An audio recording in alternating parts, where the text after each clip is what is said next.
नमस्कार दोस्तों, Moni official voice में आपका स्वागत है।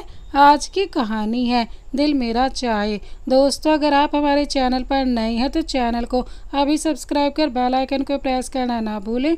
हम आपके लिए इस तरह की प्यार भरी कहानियाँ लाते रहते हैं। चलिए तो कहानी शुरू करते हैं। हे भगवान, ये अभी तक सो रहे हैं, इन्हें ऑफिस नहीं जाना क्या? पहले तो खुद देर तक सोते रहेंगे, फिर बोलेंगे कि देर हो गई। वो अपने पति के पास बैठ गई। उसके गीले बालों से पानी टपक कर उसके पति के गाल पर गिर रहा था। वो अपनी चूड़ियों की खन खन से अपने पति को उठाने की कोशिश कर रही थी। फिर मीठी सी आवाज़ में बोली, करण जी उठ जाइए, सुबह हो गई है। दिशा ने आवाज़ लगाई। करण लेटे हुए ही पकड़कर उसे अपनी ओर खींचकर दोनों बाहों से जकड़ लेता है। क्या कर रहे हैं करण जी? छोड़िए, कोई आ जाएगा और हम लोगों को ऐसे देखेगा तो क्या सोचेगा? क्या सोचेगा? कोई अब किसी दूसरे की पत्नी को थोड़ी ना बाहों में भर रखा है मैंने। और अपनी पत्नी को छूना, प्यार करना क्राइम है क्या? नहीं, कोई क्राइम नहीं है, पर इसका भी सही वक्त होता है। किसी भी वक्त शुरू मत हो जाया करो रोमांस करना। घर में 3 नौकर हैं, माँ जी हैं, उनमें से कोई हमारे कमरे में आ गया तो कोई नहीं आएगा हमारे रूम में, सब नॉक करके आते हैं। करण जी, मेरा मूड अभी बिल्कुल नहीं है। करण खूबसूरत से चेहरे से बाल पीछे करते हुए कहता है, कोई बात नहीं दिशा, मूड तो मैं बना दूंगा, आप बस आंखें बंद कर लो। नहीं, मुझे बहुत काम है और आप भी ऑफिस के लिए तैयार हो जाइए। छोड़िए, मुझे घर के बहुत काम देखने हैं। चलिए, छोड़िए मुझे। दिशा करण को चूटी काटती है और बाहों से निकल जाती है। करण दिशा के हाथ को पकड़ने के लिए आगे बढ़ता है कि साइड में रखी घड़ी का अलार्म बजने लगता है और करण की आंखें खुल जाती हैं। ओफो, सपना था ये। हेमा रूम में सफाई कर रही होती है। इतना प्यारा सपना था, सारा इस घड़ी ने बज कर तोड़ दिया। आखिर पता नहीं ये सपना कब सच होगा। साहब, सुबह का सपना अक्सर सच होता है। क्या बात कर रही हो हेमा तुम? तुम्हारे मुंह में घी शक्कर। तुम आज मेरे रूम में इतनी जल्दी सफाई क्यों कर रही हो? पहले तुम ये बताओ, मेरे रूम में इतनी सुबह सुबह क्यों आई हो सफाई करने? वो साहब, मुझे आज अपने रिश्तेदार के घर शादी में जाना है, इसीलिए जल्दी कर रही हूँ ताकि जल्दी छुट्टी हो जाए। अच्छा, वैसे दिशा कहाँ है? तुम जाओ और अपनी मेम साहब को रूम में भेज दो। मेम साहब आपके लिए नाश्ता बना रही हैं। ये लीजिए, आ गई मेम साहब। ये कहकर हेमा निकल जाती है वहाँ से, रूम से। कोई काम था मुझसे? धीरे से पूछती है। मैं नहाने जा रहा हूँ, आप कपड़े प्रेस कर देंगी? दिशा कपड़े निकाल के अलमारी से प्रेस करने लगती है। करण बाथरूम से आवाज़ लगाता है, दिशा जरा टॉवल देना, मैं लेना भूल गया था। लाई, ये लीजिए।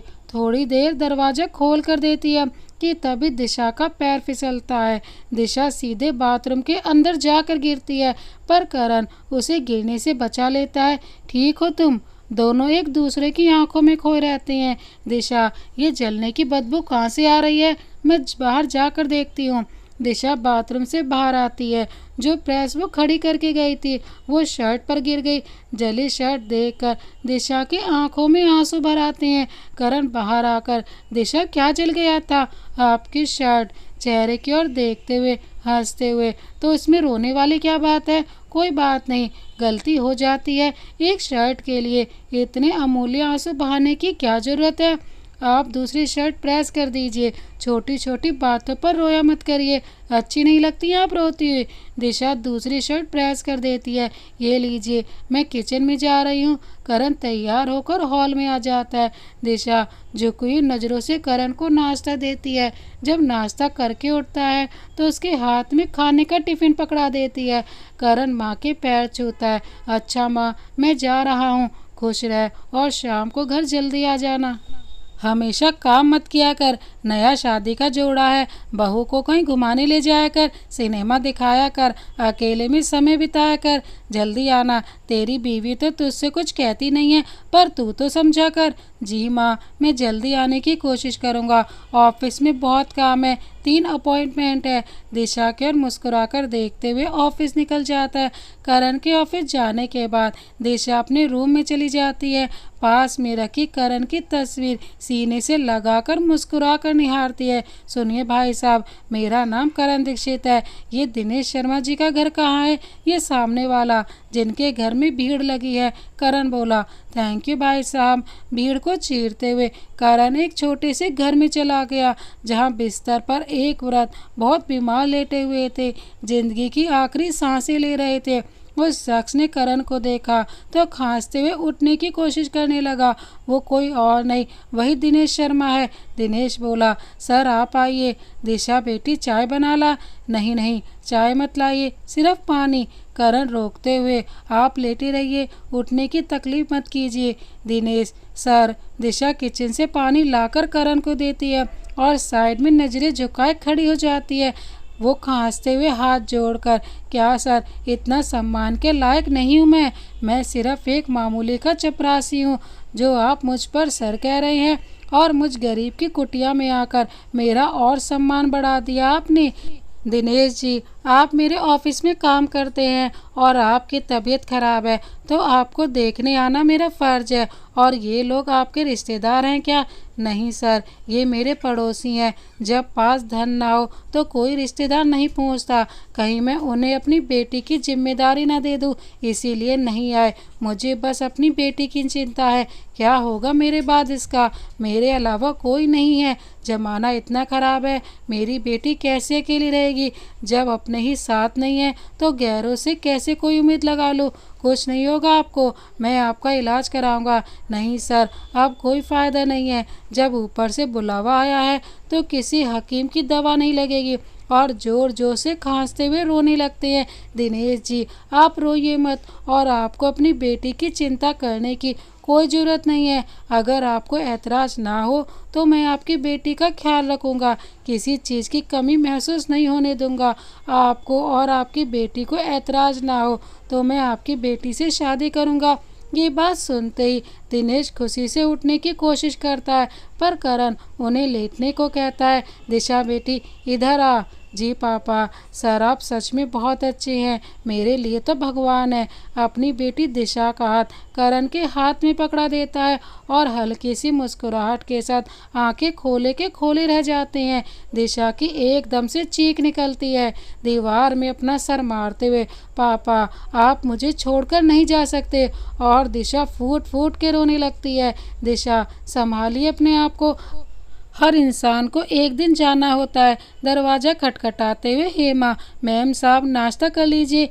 तस्वीर वापस अपनी जगह रखकर आंसू पोंछते हुए दिशा बोलती है। तुम चलो, मैं आती हूँ। करण अपने ऑफिस में बैठा मोबाइल में दिशा की फ़ोटो देखकर मुस्कुराता है और बीती बात सोचकर एकदम से हंस देता है। करण बीती बातों में खो जाता है। करण दोपहर को दिशा के पीछे से अपने ऑफिस में आता है। दिशा को लगता है ये लड़का मेरा पीछा कर रहा है।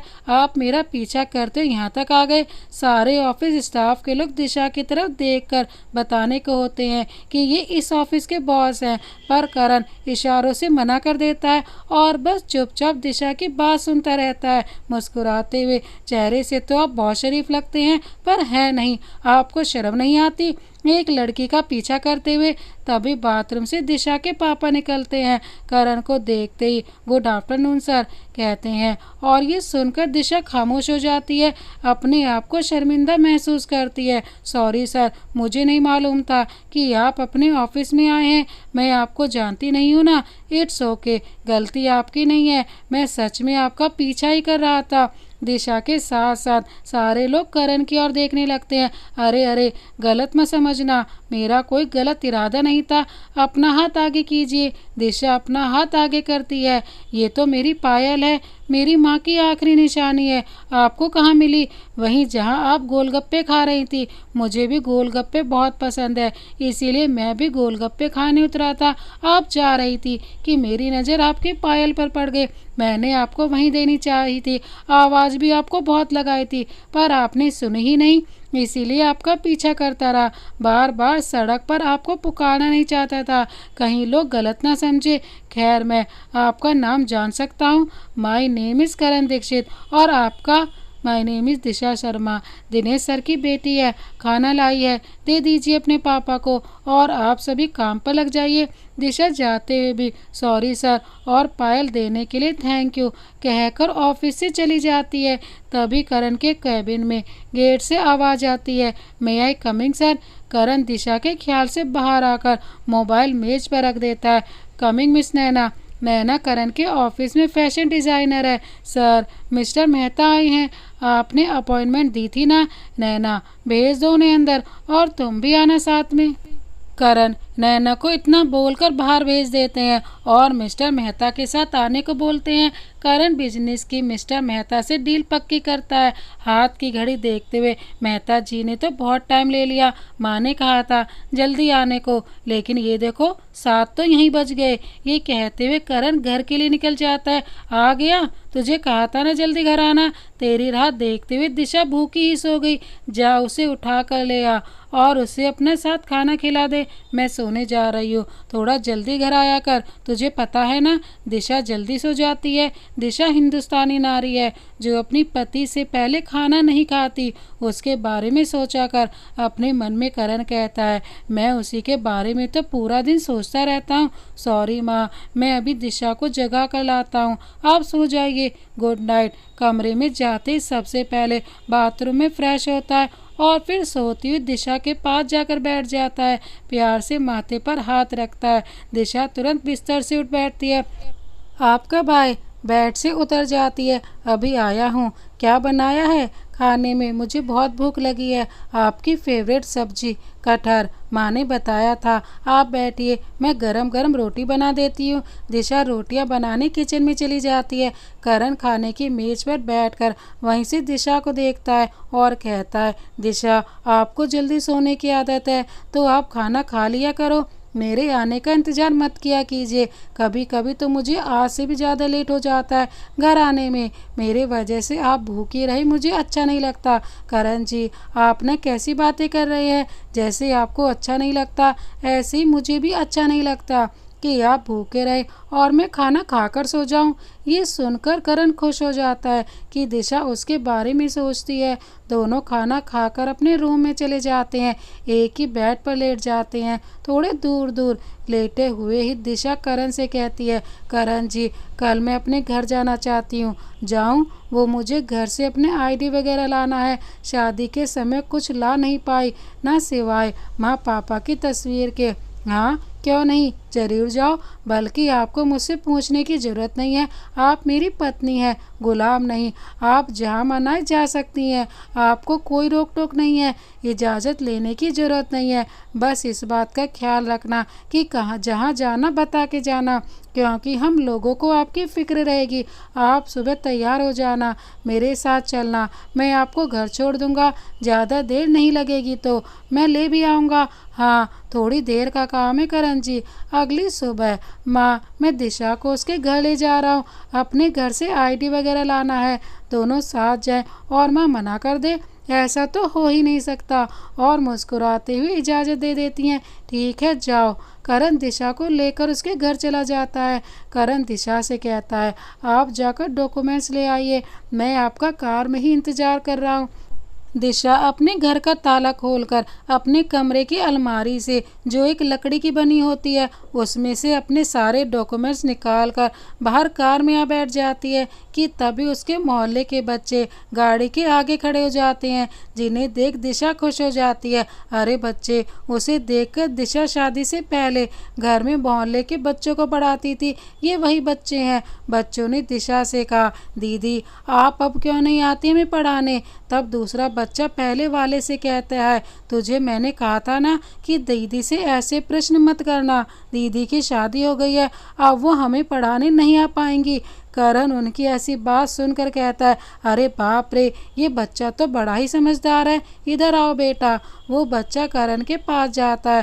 आई एम सॉरी बेटा, मुझे नहीं पता था कि आपकी दीदी आपको ट्यूशन देती हैं और इसीलिए आपकी दीदी आगे से रोज़ यहाँ आएंगी आपको पढ़ाने। बच्चा खुश होकर बोला, क्या सच दीदी? फिर करण ने दिशा से कहा, दिशा, आप माना कि मुझसे ज़्यादा बात नहीं करती, पर इस बारे में बता सकती थी। मैंने तो आपको पहले ही कहा है कि आपका जहाँ मन आए आ जा सकती हैं, तो आप यहाँ इन बच्चों के लिए आ सकती हैं। देखो ये बच्चे तुम्हें कितना प्यार करते हैं। सॉरी करण जी, मुझे लगा कि आप इसके लिए इजाज़त नहीं देंगे। और बच्चों, तुम्हें भी सॉरी, मैं कल से आ जाऊंगी तुम्हें पढ़ाने के लिए।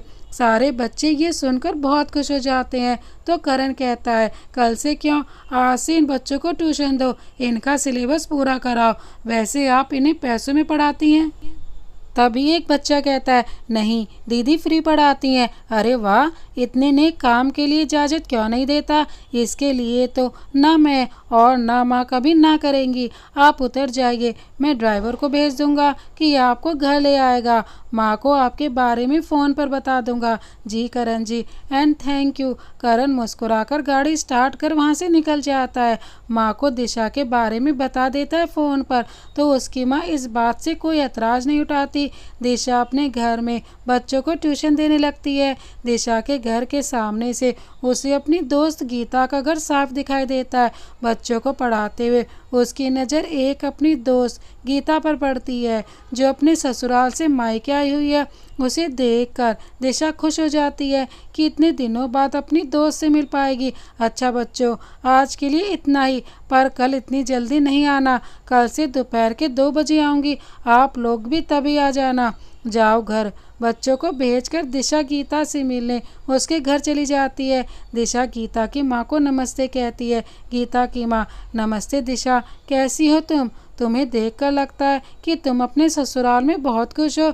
जी आंटी जी, आप लोग कैसे हैं? और गीता, मैंने अभी उसे अपने घर, गीता को यहाँ देखा था। अपने ससुराल से कितने समय बाद आई है, मुझे उससे मिलना है। कहाँ है वो? आज उससे बहुत सारी बातें करनी है। इतने दिनों बाद आई है। जब मैं अरेंज मैरिज करके इतनी खुश हूँ, तो गीता ने तो लव मैरिज की है, वो कितनी हो खुश होगी। कहाँ है वो आंटी जी? मुझे गीता से मिलना है। गीता की माँ, वो अपने रूम में है। दिशा भागी भागी गीता के रूम में आती है और सीधे गीता के गले लग जाती है, जिससे एकदम से गीता दर्द से कर्रा जाती है। तो दिशा पूछती है, क्या हुआ? और देखती है कि उसके शरीर पर मारने के घाव होते हैं। घाव देख दिशा उससे पूछती है कि ये सब घाव कैसे? पहले तो गीता बताती नहीं है, पर जब दिशा अपनी कसम देती है तो गीता बताती है, ये सब हाल मेरा उसके पति साहिल ने किया है। उसी ने परसों गीता को मारा पीटा था। दिशा ने कहा, क्यों गीता, साहिल तो तुम्हें बहुत प्यार करता है, तो उसने ये तेरा कैसे और क्यों किया?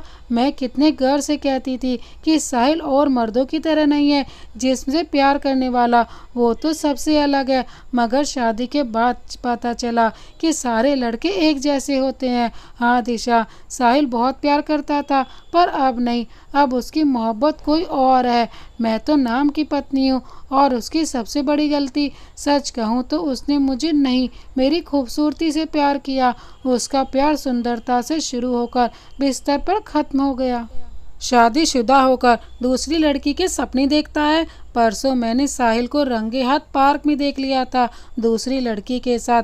जब मैं उसी रास्ते सब्जी लेने गई थी और घर जाकर मैंने उससे पूछा, उसने मुझसे यही सब बोला कि मुझसे शादी करना उसकी सबसे बड़ी भूल थी। और मैंने ये बात जब अपने सास ससुर को बताई तो उन्होंने भी कुछ नहीं कहा, बल्कि सब मुझे ही दोष देने लगे कि ज़रूर तुम साहिल का ख्याल नहीं रखती होगी, तभी तो पति बाहर मुँह मार रहा है। लेकिन मैं जानती हूँ कि हर रोज़ उसका ये अत्याचार झेल रही हूँ। असल में तो साहिल उन मर्दों में से है जो औरतों को अपने प्यार की जूती समझते हैं और नारी को भोग की वस्तु समझते हैं। मैंने साहिल से कहा भी कि उस लड़की को छोड़ दो, मेरी ज़िंदगी मत बर्बाद करो। मैं तो बहुत ही भड़क गया, कहने लगा अपनी औकात में रहो, और मुझे खूब मारा पीटा।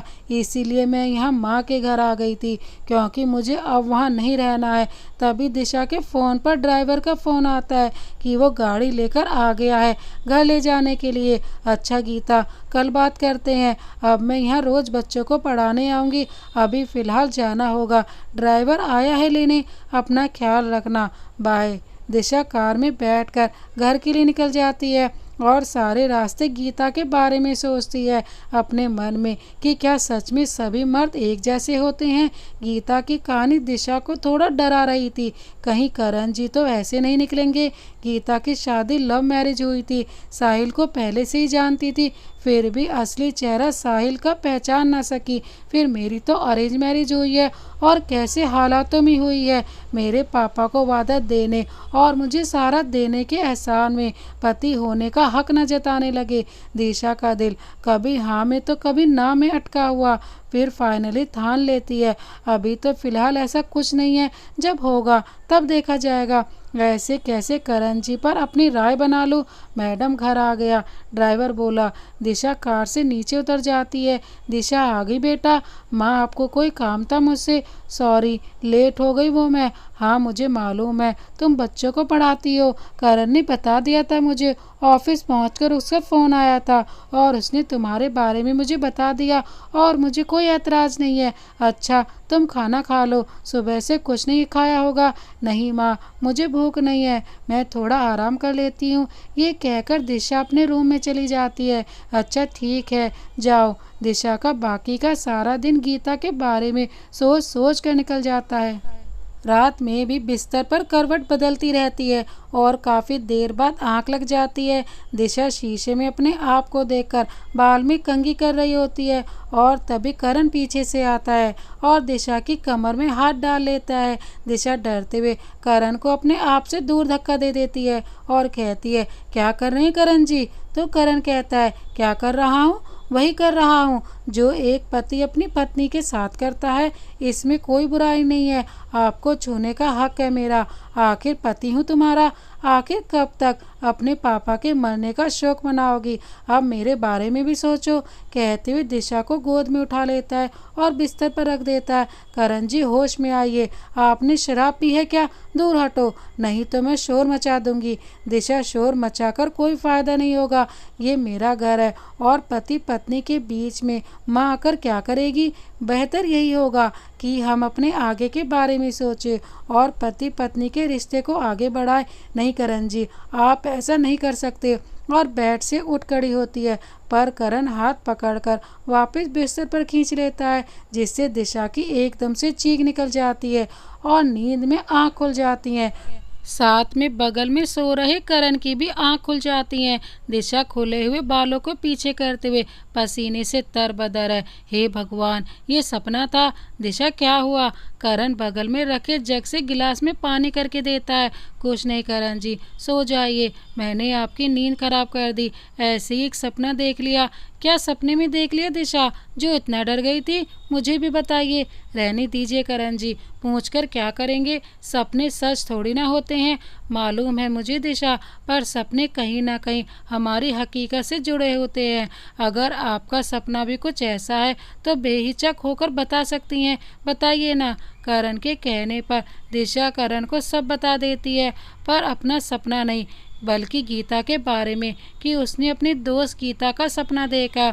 अपना सपना इसलिए नहीं बताती कि करण क्या सोचेगा कि मैं उसके बारे में ऐसा घटिया सोचती हूँ, इसीलिए करण से झूठ कहती है। करण जी मैंने देखा कि मेरी दोस्त गीता ने सुसाइड कर लिया, इसीलिए डर गई। पर दिशा आपको दोस्त सुसाइड क्यों करेगी? उसे कोई दिक्कत है क्या? क्या उसके जीवन में कोई परेशानी है? करण बिस्तर में उठकर बैठ जाता है और फिर कहता है दिशा इम्तिनान से बताइए, आपको कुछ ज़रूर पता है, इसीलिए तो आपके दिमाग और आंखों में ऐसे दृश्य आ रहे हैं और आप ऐसे परेशान हो। मुझे अच्छा नहीं लगता। अगर सच कोई परेशानी है तो हम तुम्हारे दोस्त की मदद करेंगे, हमारे बस में हुआ तो। तब दिशा सारी सच्चाई बताती है। एकदम सही। सारी बात सुनकर करण एक वक्त के लिए एकदम खामोश हो जाता है और अपने हाथ जोड़ लेता है ऊपर करके। तो दिशा ऐसे करने की वजह पूछती है करण जी कहाँ खो गए आप और ये क्या कर रहे हैं हाथ जोड़कर? दिशा मैं प्रार्थना कर रहा हूँ कि हे श्री कृष्ण भगवान, आप फिर से भूमि पर अवतार ले लो, प्रेम खतरे में है। लोगों को प्रेम की परिभाषा सिखाने आ जाइए, नहीं तो इस दुनिया का विनाश निश्चित है। सच में करण जी, आपने ये बात बिल्कुल सही कही।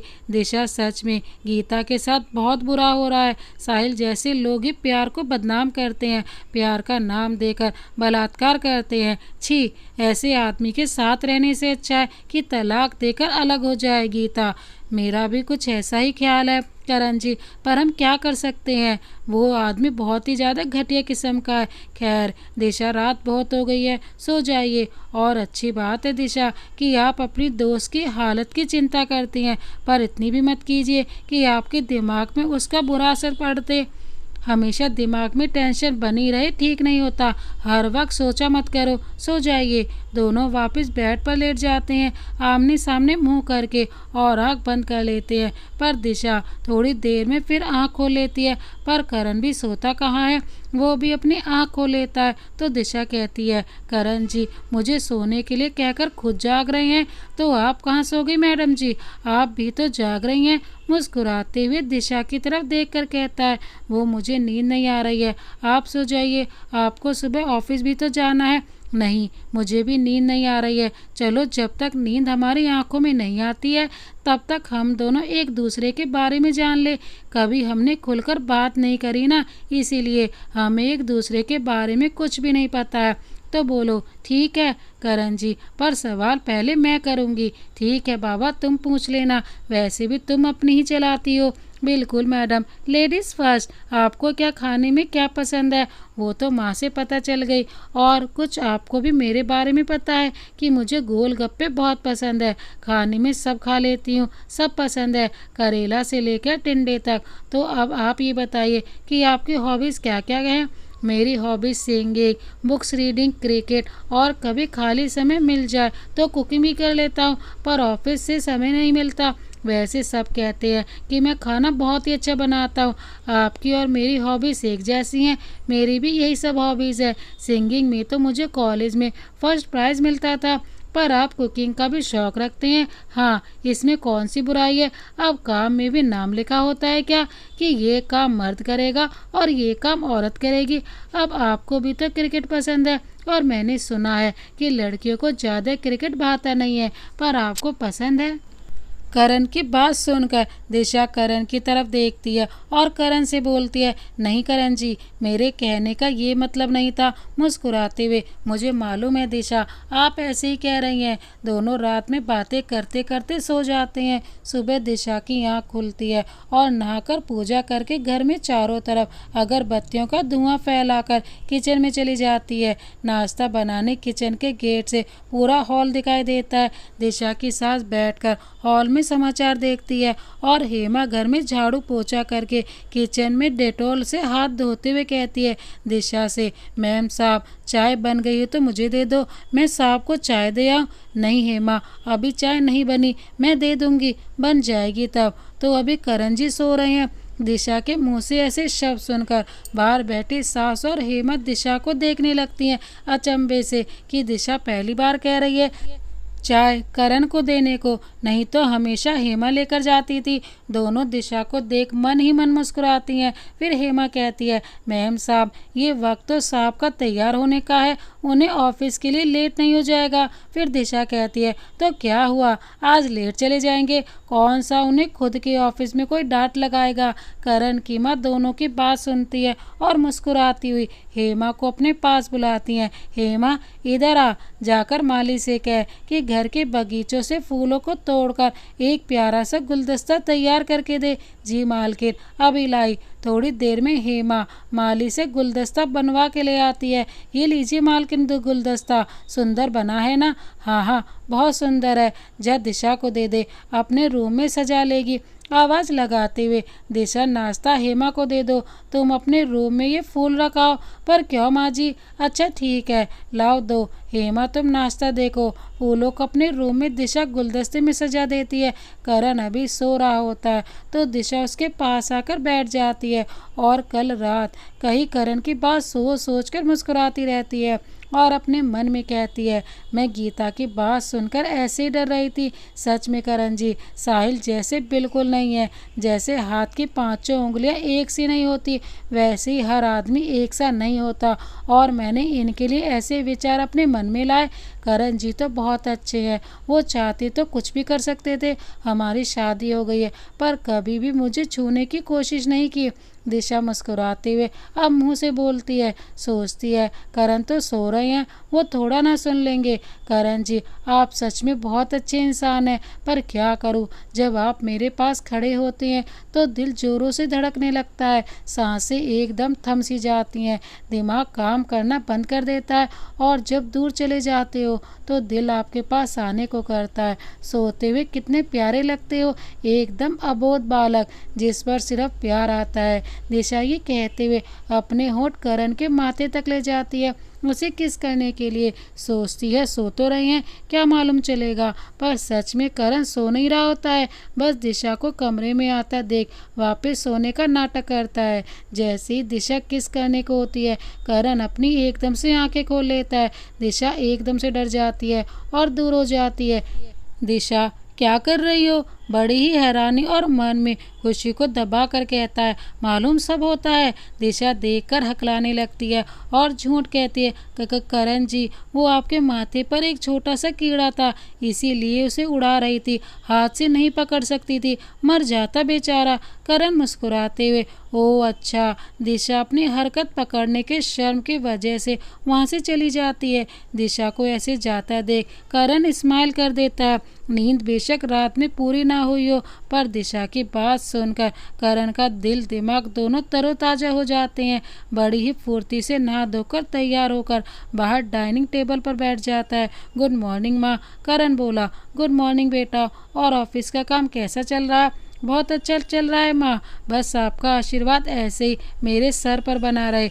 सर पर माँ हाथ रखते हुए, माँ का आशीर्वाद तो हमेशा अपने बच्चों के साथ होता ही है, चाहे बच्चे कितने भी नालायक हो। और फिर तू तो मेरा लायक बेटा है। दिशा को कहते हुए, दिशा बेटा नाश्ता दो करण को।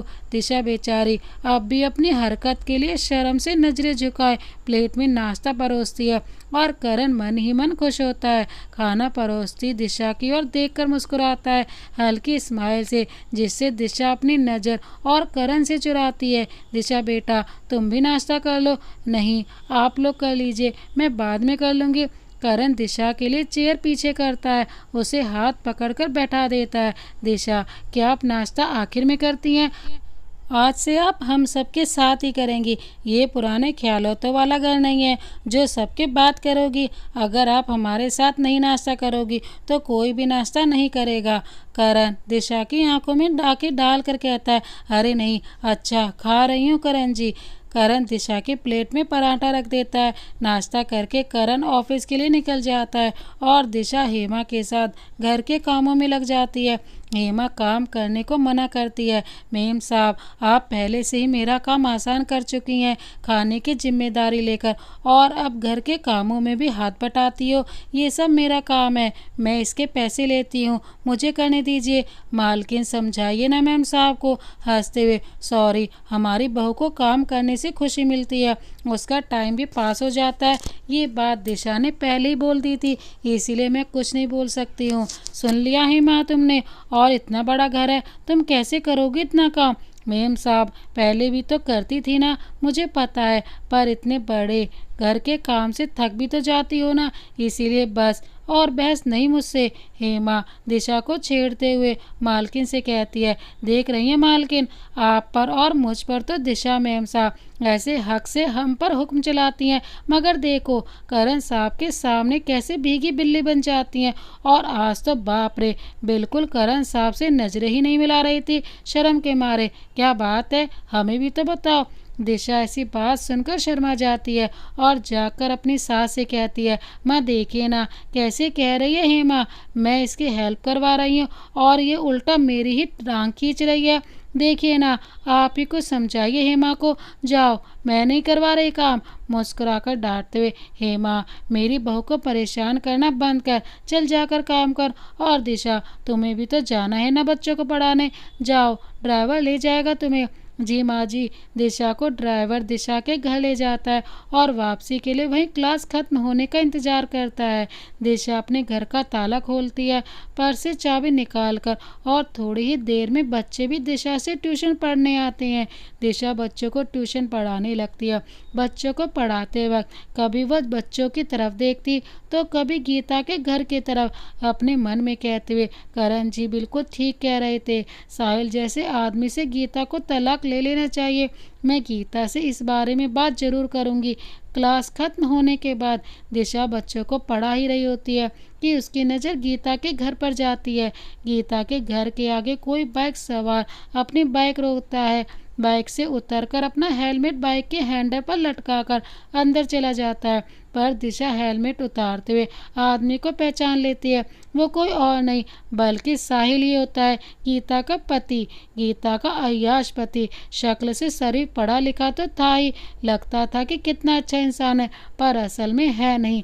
गीता की माँ गीता को खुद बाहर से लेकर अंदर जाती है, पर कुछ ही देर बाद गीता के घर से शोर की आवाज़ आती है। शोर सुनकर एक बच्चा कहता है, लगता है गीता दीदी के घर झगड़ा हो रहा है। तब दिशा कहती है, बच्चों आप लोग यहीं बैठकर पढ़ाई करो, कोई बाहर मत आना। बच्चे लड़ाई नहीं देखते और कान भी बंद कर लो, मैं देख कर आती हूँ। ठीक है, सारे बच्चे ओके दीदी कहते हैं। दिशा अपने घर से निकलकर सीधा गीता के घर जाती है। वहाँ देखती है कि गीता को साहिल लेने आया है, पर गीता नहीं जाना चाहती। साहिल ही नहीं, गीता के माँ बाप भी साहिल की साइड होते हैं और अपनी बेटी गीता को साहिल के साथ जाने को मना रहे हैं।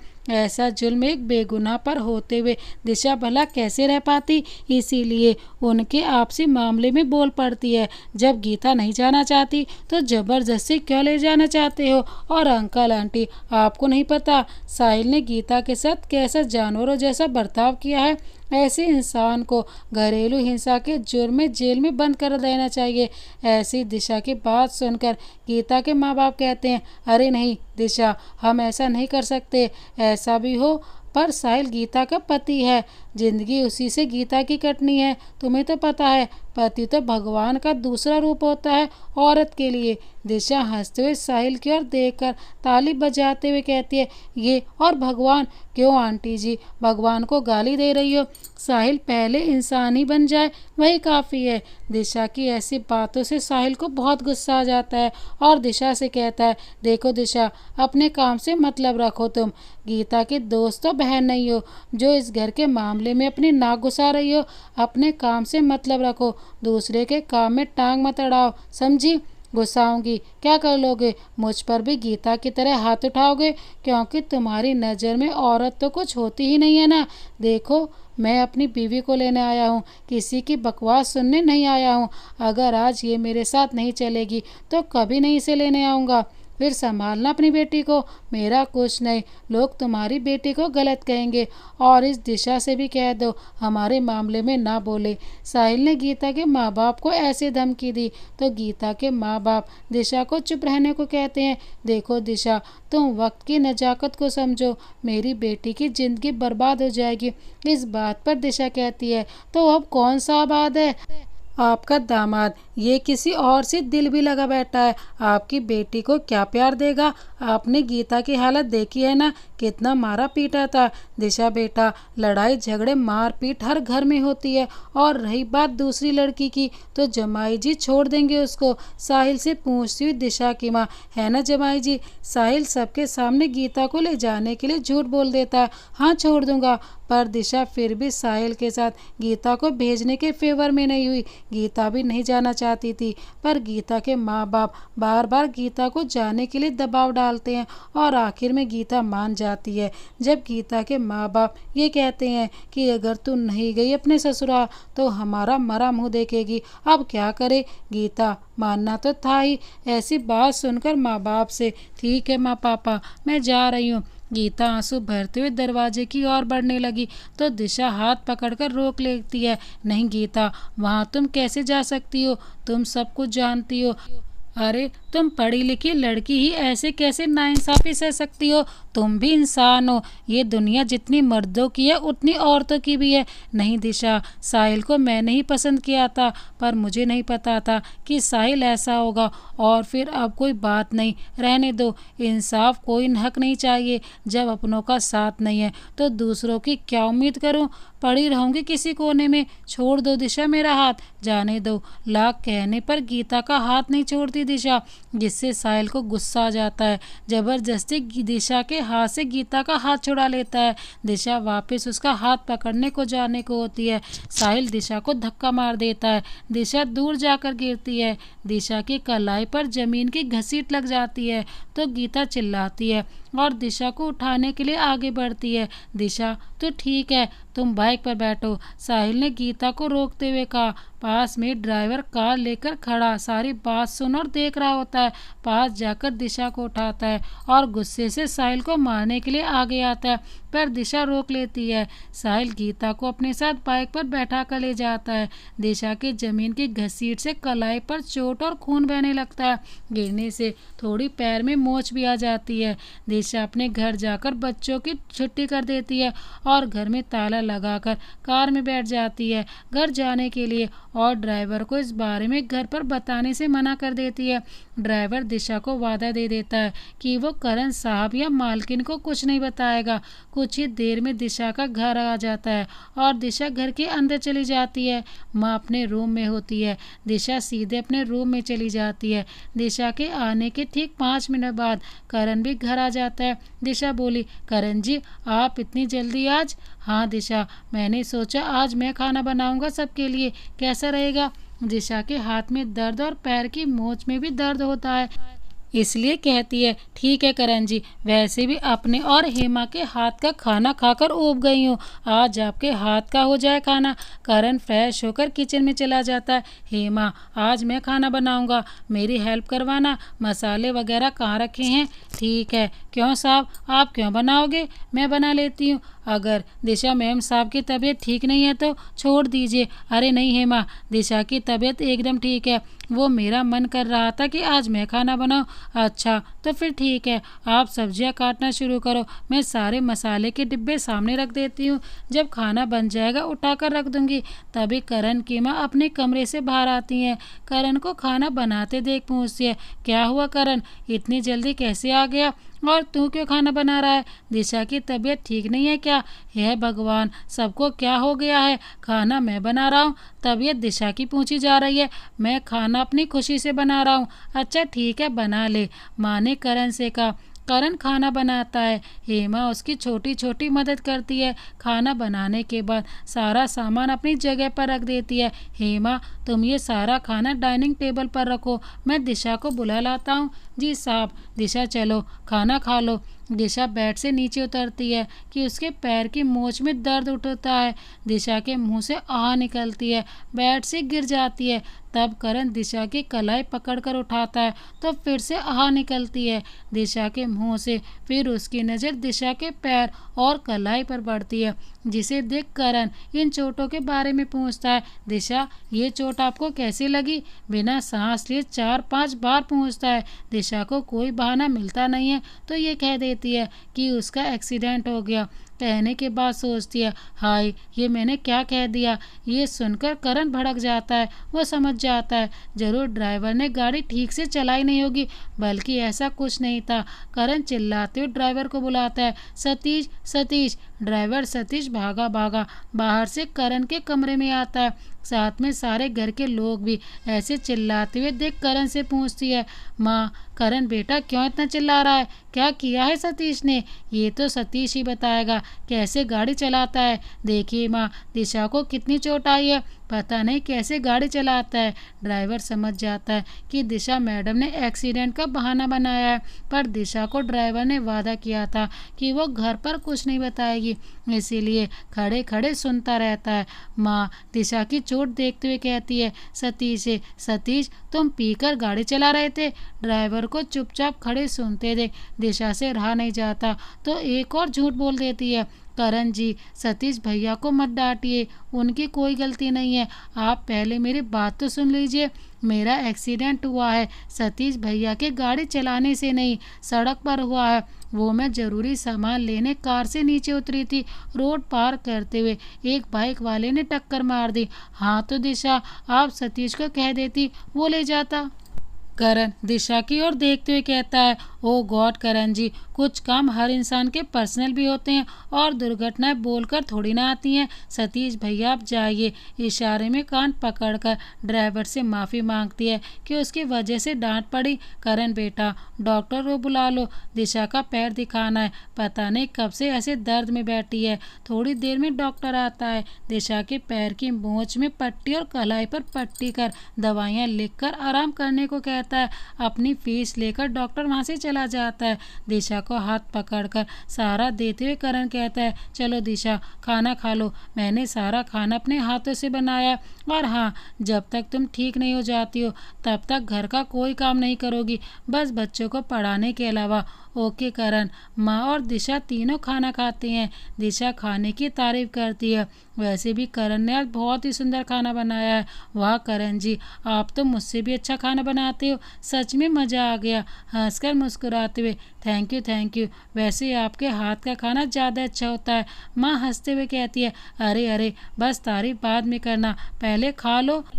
तुम दोनों ही अच्छा खाना बना लेते हो। करण जल्दी से खाना खाकर खड़ा हो जाता है। मेरा पेट भर गया, मैं दिशा की दवाइयाँ ले आता हूँ। खाना खाने के बाद दिशा को खानी है। ठीक है बेटा, जल्दी आना। करण की जेब में दवाई लिखा पर्चा पहले से ही होता है। डाइनिंग टेबल से फ़ोन उठाकर बिना देखे जेब में रख लेता है और कार में बैठकर निकल जाता है।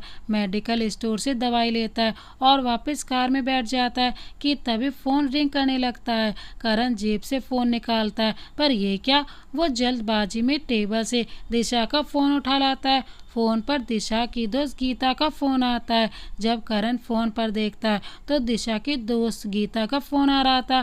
करण फ़ोन रिसीव करता है और हेलो कहने को होता ही है कि दूसरी ओर गीता बोल पड़ती है और करण चुपचाप सुनता रहता है। हेलो दिशा, तू कैसी है? तुझे चोट तो नहीं है?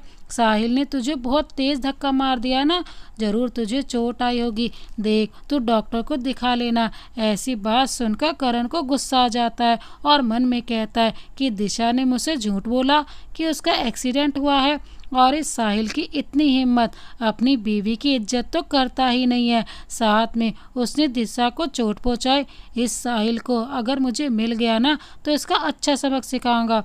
फिर दूसरी तरफ से आवाज़ आती है, हेलो दिशा, कुछ तो बोल, चुप क्यों है? तब करण कहता है, हेलो, मैं करण बात कर रहा हूँ। वो धोखे से दिशा का फ़ोन मैं उठा लाया हूँ, और अब मुझे सच सच बताओ, वहाँ क्या हुआ था कि दिशा के पैर और हाथ में चोट कैसे आई है? गीता घबराते हुए पूछती है। ज़्यादा चोट आई है? हाँ गीता जी, डॉक्टर ने आराम देने को कहा है। पैर में मोच, कलाई पर चोट आई है, पर आपसे मैंने सवाल किया है, उसका जवाब दीजिए। गीता करण को सब कुछ सही सही बता देती है। तब करण पूछता है गीता से, जिसे सुन गीता चौंक जाती है। सुनकर बहुत बुरा लगा कि आपके माता पिता ने भी आपका साथ नहीं दिया। अच्छा ये बताइए कि साहिल ने आपके घर पर जो वादा किया कि अब वो लड़की को छोड़ देगा जिससे वो प्यार करता है और चोरी छुपे मिलता रहता है, वो आपसे ठीक से बात कर रहा है ना साहिल? नहीं करण जी, साहिल और सुधर जाए, और पहले तो चोरी छुपे मिलते थे और अब तो सीना ठोक कर उस लड़की से मिलने गए हैं। मेरी किस्मत ही शायद फूटी है करण जी, जो मुझे साहिल मिला है। अभी साहिल उस लड़की से मिलने गया है और उसे मेरी तो बिल्कुल भी चिंता नहीं है। अच्छा गीता जी, एक बात कहूँ, ऐसे हार मत मानिए, आप उस लड़की से मिलिए, उससे कहिए कि वो साहिल को छोड़ दे। करण जी, मुझे उस लड़की के बारे में कुछ नहीं पता कि वो कौन है, कहाँ रहती है, बस इतना पता है कि वो लड़की उन्हें हर रोज़ पार्क में मिलती है, और अब पता चला कि उनकी आधी सैलरी कहाँ जाती है। साहिल आधी सैलरी उस लड़की पर उड़ाते हैं। अच्छा तो गीता ये बताइए कि साहिल काम क्या करते हैं। साहिल मैनेजर है Urmila garments export private limited company में। गीता जी ये कंपनी तो मेरी है और मेरी कंपनी में काम करने वाला साहिल ही आपका पति है। ये तो और अच्छा हुआ और ज़्यादा मेहनत नहीं करनी पड़ेगी। करण जी आप क्या कह रही हैं, मुझे कुछ समझ नहीं आ रहा है। मेरे पति आपकी कंपनी में काम करते हैं, ऐसे कैसे हो सकता है। अरे अरे बस करिए, आप समझ जाएंगी। खैर मैं फ़ोन रखता हूँ और अपना ख्याल रखिएगा और ऐसे ही सब कुछ सहते मत रहिए, जवाब दिया कीजिए। जितना आप दबेंगी उतना ही आपकी ज़िंदगी जहन्नुम बन जाएगी। ये कहकर करण फ़ोन काट देता है और अब ड्राइवर से पूछता है, देखो सतीश मुझे दिशा की दोस्त ने बता दिया है कि दिशा की चोट कैसी लगी है, कोई एक्सीडेंट नहीं हुआ है। तो फिर जब मैं तुम्हें डांट रहा था मुझे सच सच नहीं बता सकते थे। करण थोड़ा गुस्से में बिगड़कर ड्राइवर से कहता है, साहब वो दिशा मैडम ने कहा था कि मैं घर में कुछ न बताऊं, आप गुस्सा करेंगे और परेशान हो जाएंगे, इसीलिए मैंने आपको कुछ नहीं बताया। मैडम ने मुझे बताने से मना कर दिया था।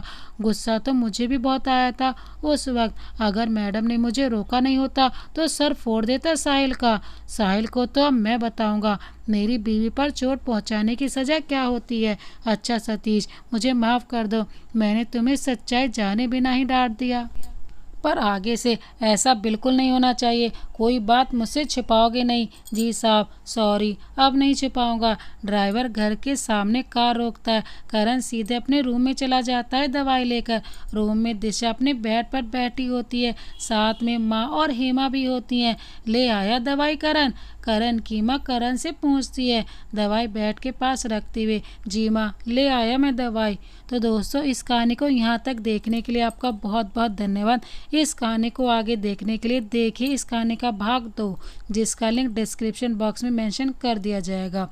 आखिर करण की क्या सच्चाई है जो कि दिशा को पता चलेगी, जिसे दिशा पूरी तरह से टूट जाएगी, और करण दिशा के साथ क्या करेगा, देखने के लिए देखिए इस कहानी के अगले भाग में।